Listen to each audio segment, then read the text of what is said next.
pag traffic, sobrang hirap pag traffic pag nagra-running clutch. Hello everyone, so today ang topic natin is pwede ba ipang daily tong motor na to. So bagong format yung gagawin natin sa vlog na to ngayon, kasi magra-rides tayo habang pinag-uusapan natin yan. Kaya natin simulan natin yung video natin. Ayan. Magtitease lang ako konti ng sa Gizwe na project ko, no? Okay, so ito yung may picture, pakita ko yan. Hintayin nyo sa end ng video, papakita ako. Hello everyone, so ngayon yung topic natin today is pwede ba ipang daily tong motor na to, which is yung Explorer 250 version 2 ni Motorstar. So ngayon medyo bagong type of content tayo nito ngayon kasi nagra-ride tayo, pero pag-usapan natin yan ngayon. Maraming nagtatanong kung pwede ba ipang daily tong motor na to. So meron tayong mga negatives at mga positives sa vlog na to, at yung kung paano pa ipang daily tong motor na to. Okay, so first muna tayo sa negatives bago tayo pumunta sa negatives. Okay, so wait lang, liko muna tayo.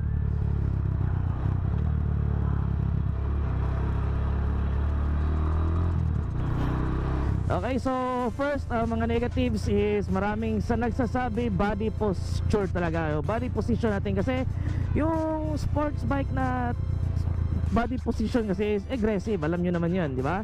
Sa body position is yung upuan nyo medyo mataas, and yung inyong handlebars, itong handlebars na nakikita nyo ngayon is mababa yung handlebars, I mean. So pag mababa yan, yung body position nyo is medyo aggressive, parang nakayuko kayo, no? Compared sa mga other na mga body position is parang relax lang kayo. Kunwari naka NMAX kayo or naked bike, and commuter bike, yung kunwari yan nasa harap ko ngayon.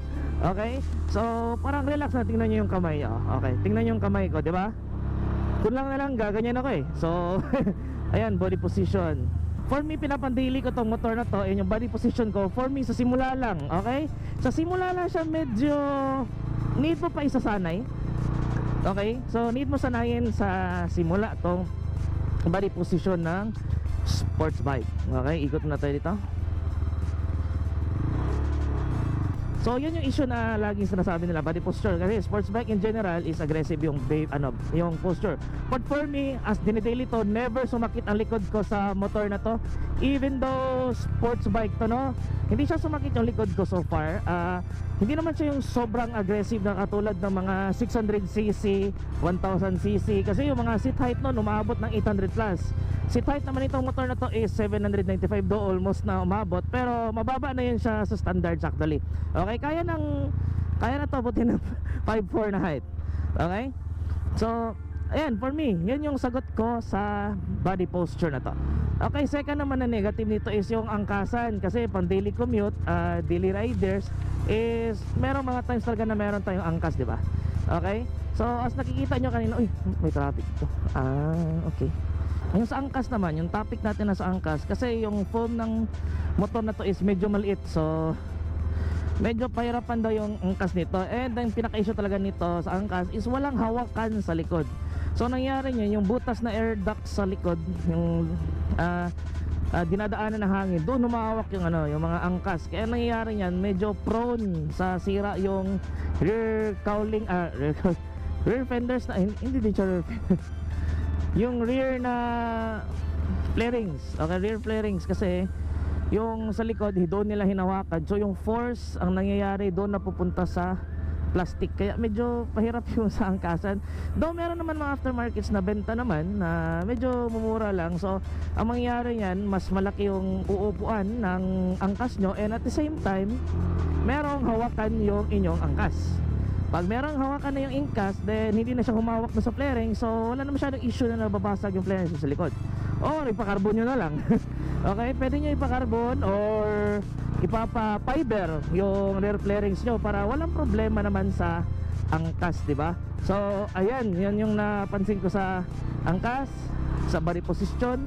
So isa naman sa pangdilis naman, so issue ng marami, sabi nila, gas consumption. Okay, so yung gas consumption naman nito is pag chill ride ka, usually nasa 31, 32 kilometers per liter. Okay, so kung alam nyo gaano kalayo yung kilometers, ayan, malalaman nyo. Okay, oops,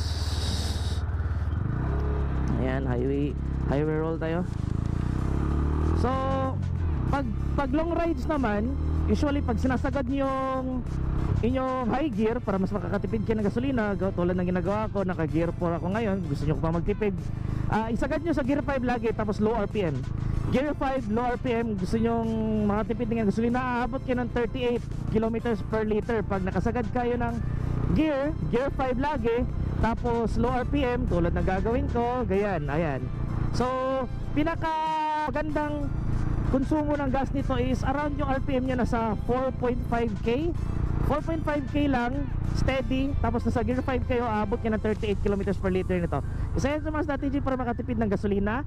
And lagi naman traffic, so of course kung lagi traffic, naka lower gear kayo, medyo mas malakas talaga kumonsumo ng gasolina, diba? So for me, yan yung napansin ko sa motor na to. So ayan, traffic na naman. Okay, ayan, may system.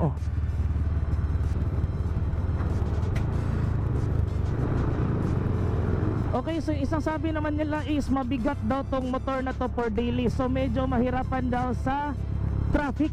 Okay, so kung alam nyo ba, yung timbang nito sobrang gaan. Okay, itong motor na to, timbang nito is nasa 135 kilograms yung timbang nito. So actually, kung i-compare mo yan, parang kasing timbang lang ng NMAX tong motor na to.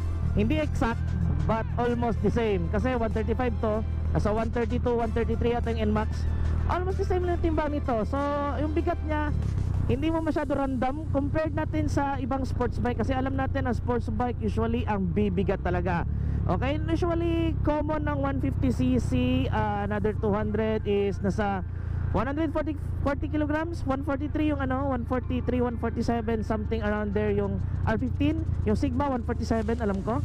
Even nga yung Badja na RS200 is yung timbang nun 178 kilograms, parang Ninja 400 na. Okay, so yung timbang nito, isa to sa pinakamagaan na sports bike na pwede nyong makuha. So yan yung napansin ko. So pagbabaking, pagpaparking, wala masyadong issue sa motor na to kasi magaan lang to motor na to, no? So konti-konti. Ayan. Okay, so sa tingin ko yan naman yung mga negatives na lagi ko naririnig sa motor na to sa pang dailies daw, kaya parang takot sila bumili nito kasi mahirap daw yung pang daily. Okay, isa din, wala siyang lalagayan, wala siyang top box. Okay, may paaton pa pala ako.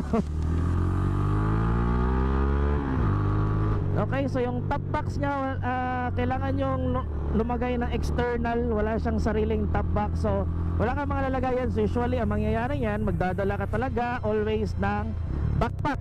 Okay, backpack para may lalagayan ka ng mga gamit mo. Kasi kung wala kang lalagayan ng mga gamit mo, wala ka talagang paglagyan.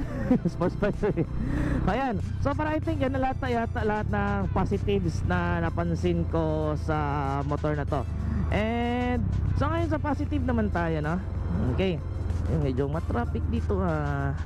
Okay, so sa positives naman ng motor na to, first pang dailies na positive, meron siyang torque. Okay, kayang-kaya niya ma-accelerate para mag-overtake. Okay, kasi alam niyo naman 250cc to, torque build yung motor na to. Okay, hindi siya for top speed. Hindi gaano kataas ang top speed ng pure stock nito, nasa 130 lang ang pure stock nito. Okay, pero nakakapantay pa rin kayo sa sa sniper nito kung top speed ng complete stock, no? Kasi nasa 130 din yung top speed ng complete stock na sniper. Pero syempre kung may upgradean na, may mga FI sila. So ayan, okay, so torque, pang overtake, okay, kayang-kaya, walang problema. Malakas tong motor na to sa torque, 450cc sa akyatan, sa mga overtake, walang problema, kayang-kaya. And of course second, sa pang daily, parang feel mong proud na proud ka sa sarili mo kasi ang ganda ng itsura ng motor na to. Nakakaagaw tingin, lingunin masyado tong motor na to. Medyo alam nyo na yun lahat, no? So ayan, sample nito.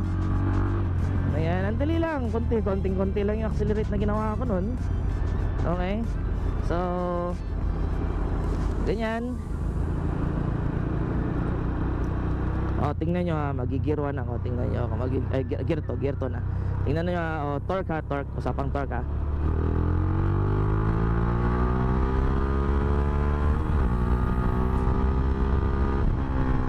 Diba? Kaya ang torque niyan. So ayan, isa yun sa mga positives. Okay, so chill ride lang ako nito. Sa ngayon, isa sa positives ng motor nito, ito yung parang sports bike na pinakamadali pang daily. Okay?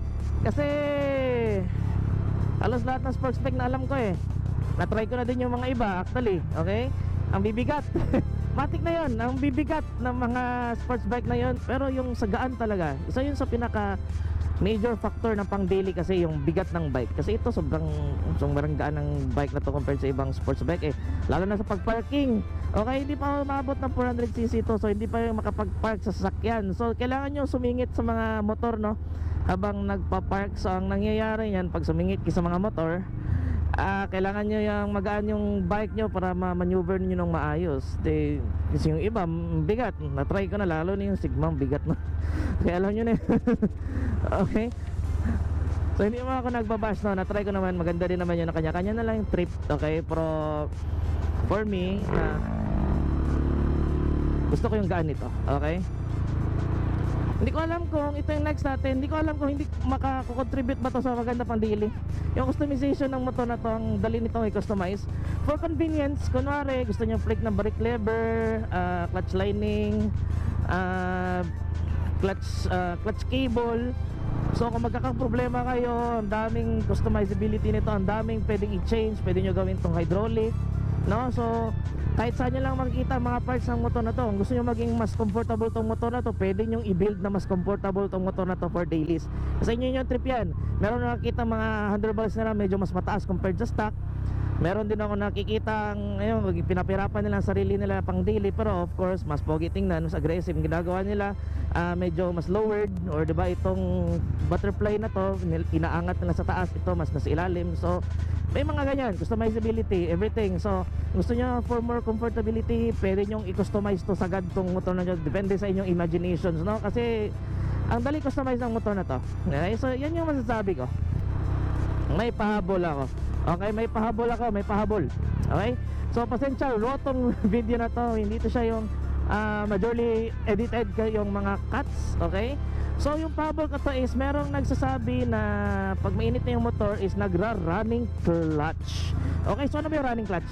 So ang nangyari ng running clutch, kahit pa naka full clutch ka na, for example naka full ka na, naka stop, naka full na yung clutch mo, ang nangyari yan tumatakbo pa rin yung motor nyo, nakala nyo walang nag-clutch. So ang nangyari, pero madali lang ang solusyonan yan. Nakita nyo tong cable dito, yung clutch cable dito banda, patigasan nyo lang. Okay, higpitan nyo, tigasin yung yung clutch nyo. Yes, medyo mas matigas siya, pero mas smooth yung shifting nyo. Iiwasan nyo yung running clutch. Konting adjustment lang yan, clutch cable lang, konting ikot nyo lang yung clutch cable, then all goods ka na. Yan yung vlog natin kung pwede pa ito pang daily. So once again, pinapang-daily ko tong motor na to. Never ako nagkaroon ng problema habang dinidaily to. Hindi sumasakit likod ko. Magtitis lang ako konti ng sa G0 na project ko, no? Okay? So ito yung may picture. Okay? Then kung gusto nyo makita yung full project na yun, nandito yung video na yan. Gagawa ko soon ng video ulit pag nalagay na. Okay? So hintayin nyo, malapit na yan. Malapit na kasi meron, tapos na yung headlight. Okay? So ayan, so don't forget to hit the subscribe button down below if na-enjoy nyo yung video. And thank you for watching, and always ride safe.